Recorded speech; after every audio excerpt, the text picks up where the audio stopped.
How to transfer funds from Robinhood to Coinbase. Hey guys, today I will show you how to transfer funds from Robinhood to Coinbase. This is actually simpler than you might think.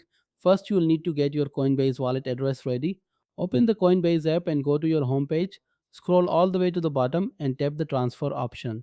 Next, select receive crypto since we are bringing funds into Coinbase. Choose the cryptocurrency you want to transfer from Robinhood. For this example, I'll use Bitcoin. Now, here's the critical part, select your network carefully.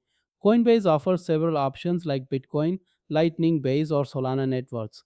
Whatever you choose here, you must use the exact same network when sending from Robinhood. For this demonstration, I'll select the Bitcoin network.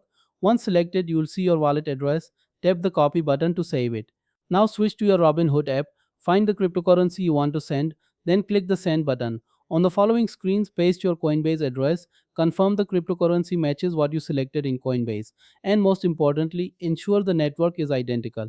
This is where most failed transfers happens in mismatched networks. If you're sending Bitcoin, both sides must use the Bitcoin network. If using Ethereum, both must use Ethereum network. Take your time to verify every detail before confirming the transfer. Once you've double checked everything, proceed with the transaction. The transfer might take a few minutes to process depending on network congestion. When complete, your funds will appear in your Coinbase account. Please like and subscribe.